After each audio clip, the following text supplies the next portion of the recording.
Heyman Capital Advisors, Kyle Bass joining us from Dallas. Kyle, listen, you got the People's National Congress, which is kicked off in China, an incredibly important event laying out a bunch of things, but including their economic plans here. Do you still remain concerned about China? Do you think that a trade deal is going to solve our, quote, problems with that country? You know, I mean, Brian, I like the way you set me up with the question. You know, I don't believe a trade deal will solve any of the problems between our two countries. You know, we have a golden opportunity today for a global reset in our relationship with China. Trade is such a small part of our relationship there. And, you know, yeah, we run a $400 billion a year trade deficit with China, which, you know, as the global hegemonic currency and reserve currency, we must run deficits with the world to supply the world with dollars. Now, the magnitude of those deficits can come into question. But with China, you know, our real issue is forced technology transfer, it's intellectual property theft, it's industrial, subversive industrial policies that, let's say, circumvent WTO rules. It's basically the way the Chinese lie, cheat, and steal their way through our economy. We basically have no we have no way to truly measure and/or counteract those things that actually have huge returns on investment for them and massive negative returns on investment for us. But the reason that I asked that question coming in, sort of knowing perhaps a bit of your answer, Kyle, was this. From what we know of that deal, and again, this is all reporting, right? So we haven't seen the actual structure of the deal, that there will be more IP protections for U.S. companies in any kind of a deal. The U.S. government, Section 301, large report, they have mandated this. Sounds like you don't believe those protections are going to be strong enough if and when they are completed. I think that there's more of a desire amongst the administration to hear the Chinese admit to the enormity of intellectual property theft that they've engaged in over the last 10 years. You know, our own government, whether you're looking at the Defense Department or whether you're looking at the trade reps reports to the White House, they all estimate that number is $200 to $300 billion worth of IP per year. And right, there's a return on that annually as well. So over the last decade, they've stolen, you know, 2 to 3 trillion in IP from us. And really, the U.S.'s #1 asset, in my view, is our ingenuity, our intellectual property, our ability to innovate. Yeah, and something like 75 to 80% of the S&P's intrinsic value is intangible assets, is ideas, yeah, is patents. That's our game, and they're stealing our game from us. And so it's really important for this new agreement, whatever it is, to be measurable and punishable. And I think those are the things that hopefully our team's working through. You know, I know the various constituents of our negotiating team. I know many of them, and they all have their heads in the right place. They're all doing the right things for our country. The big question is, which side of the bed does our fearless leader wake up on the day in which that meeting happens with President Xi? Listen, we can make a deal. It can have all kinds of legal protections. If China or its companies continue to do what they have been doing, then the deal is just only as good as it is on paper. Do you think U.S. companies and U.S. courts need to be more aggressive in holding Chinese companies accountable? I mean, of course. And you know, look, there's so many things. There's so many things that our government can do to reciprocate with the Chinese on these issues. You know, why do we have hundreds and hundreds of Confucius Institutes in our educational institutions, in our colleges? Why do we allow Chinese points of presence in our telecom switching facilities when they don't allow any of ours in theirs? You know, there's so many things that are so simple for us to do.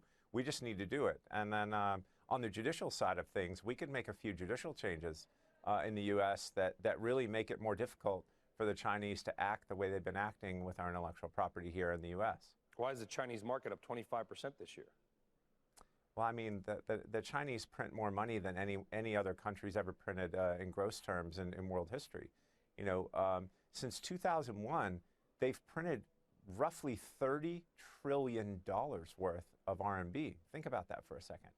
You know, the debate here in the U.S. at the Fed is the Fed balance sheet too big? Is it too large? You know, it got to $4.5 trillion.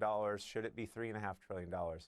China's printed $30 trillion worth of RMB in a decade. Like, the scale to which they've printed is, again, it's unprecedented. And I think the world's going to see, can the Chinese run their stock market up? Absolutely. Domestically, they control the price, they control the printing press, they control the police, they control the narrative. They can control that for a long time. The way they interact with the rest of the world is they actually have to spend dollars, euros, yen, or pounds for anything that they're trying to import, because nobody will accept wampum as payment, i.e. the yuan or the RMB.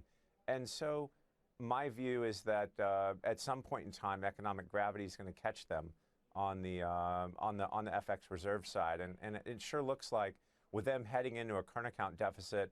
By the way, they run a 10% of GDP fiscal deficit. We only run, we're up in arms about running $1 trillion here, which is roughly 4%. They run a 10% fiscal deficit and continue to do so. So I think the economics between our two nations are very, very, very different. And I think that at some point in time, the world's going to see that the emperor has no clothes. But here's the thing. If you see some sort of economic imbalance, as you did with subprime, you can bet against it in the United States with CDSs, short of stock, whatever it is. The Chinese government makes it nearly impossible to bet against its companies, with the exception of maybe borrowing or shorting some of the Hong Kong listed shares. If people are listening to you right now and believe what you're saying, how do you invest against China? How do you bet on them slowing down?